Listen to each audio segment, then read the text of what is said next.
Hey, come on. It's Friday, and of course, time for the big game, man. I've got Homa in the house. How you doing, man?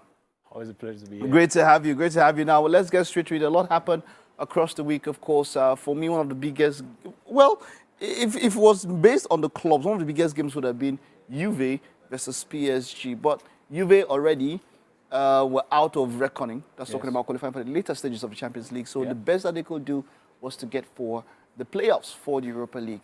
And they did exactly that. Up against PSG with over 13 members of the team injured, they still gave a good account of themselves. They really did. It was a good game for them, though PSG's clinical prowess, actually showed. Kylian Mbappe scoring a very nice goal. That was a superb goal. Let's get to the highlights. Juve PSG. And, there's been talk about Kylian Mbappe and the French national team for this World Cup.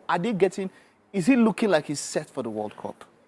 Of course, you can't ask for more because France are actually, they have the two best forwards, arguably in the world now, Karim Benzema and Kylian Mbappe. And if you just get their heads right, they are destined to go far in the World Cup. All right, wonderful. But then PSG were unable to qualify in first place because Benfica were crazy on the night. 6-1 Benfica.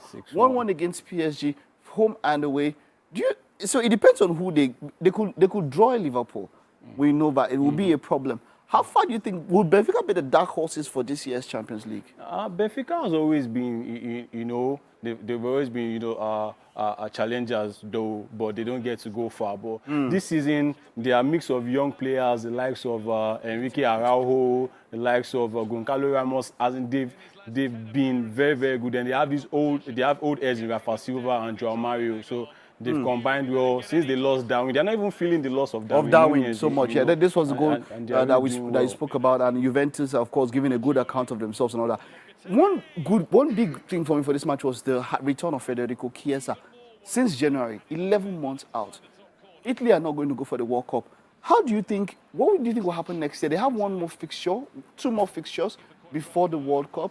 Do you think it will help him get prepared for January? Because after these two matches, it's not like he's going to be playing, so match fitness will be a problem. What do you think about Federico Chiesa and next year? He's been sorely missed. He's been sorely missed at Juventus. Thank God he's actually back at the right time. Italy is missing the World Cup, like you said, so he could use that period, for training and for more rehab. So I see him getting very, very fit after the World Cup. All right, wonderful. Let's go to another match that was a major talking point. Liverpool, of course, we're up against Napoli. Napoli are the best team in Europe based on numbers. Before that match, they had not lost any match. They had a perfect record. But then they went to Anfield, up against Napoli. They had already qualified in first place. So, really, there was no need going all that. But Napoli came with a very strong team. I mean, Kvaratskhelia was there. They started with Kvaratskhelia. They started with Osimhen. Was it Simeone or Raspadori was on the bench. Yeah. That, I felt like they wanted to prove that they have arrived amongst the big boys, but they fell short. Of course, the two goals look kind of scrappy. It had to take Darwin Núñez and late goals. Yes. Darwin Núñez was involved. Header and all of that, Salah and, of course, Núñez. But what do you think that will do to their mindset, considering that they didn't have to use their first team? But because, you've qualified. What's the point? And all that. And you're in first place, so it's not like it's going to happen. Let's go flawless. Exactly. But what do you think that will do to their psyche moving forward, considering that they went up against one of the big boys, Liverpool? Liverpool have taken them out before. And they won at home, that's talking about at the Diego Maradona Stadium, but they lost at Anfield. What do you think that will do to their psyche? I think despite the experience of Napoli in the Champions League, their Achilles heel has always been losing to the more experienced side. Liverpool used just that, to beat them. They held them, but Napoli had the goal ruled out, we shouldn't forget. But they are in good form, but joining a team like, let's say, Real Madrid or Bayern would be a big test for them. Okay, Darwin Núñez, there's been talk about Darwin Núñez, but he was the difference maker in this particular match. I know your thoughts on him, but do you think he will come through? He would. I, for one, personally, have had this feeling that he is going to come through, We just need to be patient for him. People have been tagging him, calling him the Uruguayan and the Caro, people calling him Sandy Carroll and all that. But I feel he is going to come. It's a new league, and people are saying, oh, you can't give him time, it's 80 million and all that. But I feel he is a good striker on his day and he will come good.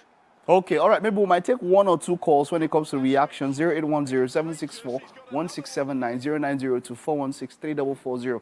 We might take just 1 or 2 calls, of course, because we know this weekend it's all about Arsenal versus Chelsea. We'll talk about that, but let's just take a final review for Chelsea. Chelsea were up against Dynamo Zagreb. They won that match. It was a 2-1 win. Aubameyang, of course, hit the crossbar. This is a former Arsenal captain, going back to Arsenal. It's not the first time Arsenal have, traded players and all of that. Yeah. What with this match, looking at this match, Dynamo Zagreb, how ready do you think Chelsea are for Arsenal? I was speaking to a friend of mine and he called it. He said it's the Aubameyang derby, between Arsenal and Chelsea. And Chelsea, to me, they still don't look prepared because they are still lacking that creative midfielder. And Arsenal, we all know Arsenal are actually a team on fire now. They are in great form. It's at the Stamford Bridge. Arsenal, they don't have a good record of winning at Stamford, though they've won their last 2 games, at Stamford in the Premier League. So it could be a psychological edge for them. But Chelsea, they've lost Ben Chilwell again. They've lost Kalidou Koulibaly. Man, that game, I don't know if you can swing both ways. All right, wonderful. I would have loved to take, it was Man City versus Sevilla, a 3-1 win for Man City, of course. Perfect record of that group. Yeah. Of course, there was AC Milan against Salzburg. Italian teams are doing quite well. When I say AC Milan, I see Napoli, I'm like, okay, hey, maybe a little bit of resurgence when it comes to Serie A. That was a demolition job for AC Milan against Salzburg. They knew that they needed those points, and they weren't funny. Giroud is still evergreen, and they are still challenging for the Serie A title. AC Milan are in good shape. Wonderful, wonderful, great one. All right, so 2 rounds of fixtures before the World Cup. The World Cup is here, and we'll be talking about the World Cup in detail and breaking it down. But the EPL, Arsenal-Chelsea is the big game. Let's take a look at some of the fixtures or the other fixtures that will happen. But while we're talking about that, Arsenal-Chelsea, what are your predictions? What do you think will happen? Arsenal on top of the table. Chelsea look like they could bring a spanner in the works. This is a London derby, of course. But just before that match, on Saturday, Leeds will open the round of fixtures. They'll be up against Bournemouth. Manchester City will be up against Fulham. Nottingham Forest against Brentford. Wolves against Brighton. Everton against Leicester. Leeds, Bournemouth. Who do you go for? I'll go for Leeds. Okay. Because of that recent win against Liverpool. All right, wonderful. That win against Liverpool was Sunday fixtures, of course. Chelsea, it will start with Chelsea, Arsenal. That'll be a Sunday match. Aston Villa, Man U, Southampton, Newcastle, West Ham, Crystal Palace, Tottenham, Liverpool. Those are the 2 matches. Tottenham, Liverpool. Let's hear it. Antonio Conte and his diabolic football. What's up with that guy, man? He went up against the 5th best team in and he was still defending. And he was still defending, man. He's going to do the same against Liverpool. He will do. There's no how. He's going to defend against Liverpool. He's going to defend. Son is out, so he has just basically Kane and maybe Lucas Moura. Richarlison is not going to the World Cup, right? Will he be ready in time for the World Cup? According to his doctors, they said he might miss the first game, for Brazil, but he will make the World Cup. Okay, but then Liverpool will be up against them. If Liverpool should win, would it be that there's been some resurgence? I wouldn't say so because Liverpool have just found a way of beating the big teams and losing against the small teams. Okay, yes. All right, that will be all for the EPL. Let's take a look at the Spanish La Liga Santander. And of course, there's going to be quite interesting matches in the La Liga Santander. Getafe will be up against Cadiz. Real Valladolid will be up against Elche. Celta Vigo will take on Osasuna, while Barcelona, of course, his final match, Almeria.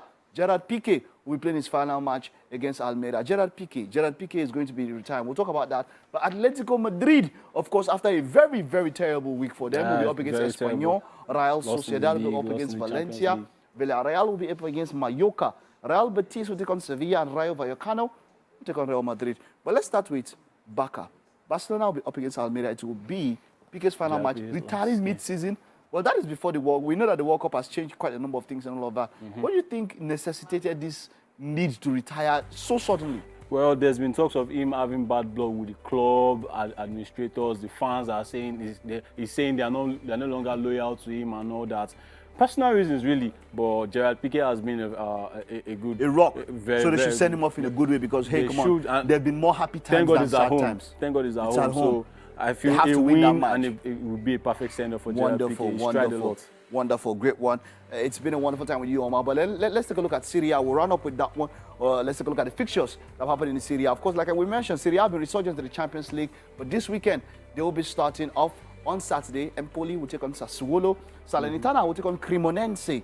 Atalanta will take on Napoli. That's a big game. Milan. Yeah, Atalanta-Napoli is a big game. AC Milan, Spezia. Atalanta, of course, with Ademola Lookman He's on fire. He's on fire, He's on fire. And Napoli are yet to lose. Napoli are yet to lose, of course, in the Serie A. This might be the game that could give them some issues. On Sunday, Bologna will take on Torino, Sampdoria will take on Fiorentina, Monza will take on Verona, Roma will take on Lazio, and Juventus will be up against Inter Milan. So round up Serie A. Sunday is going to be Derby d'Italia. It's going to be a wonderful one. Juventus, Federico Chiesa will play a bigger part in that one. I don't know. Is there anybody that we're expecting to come back from injury? No.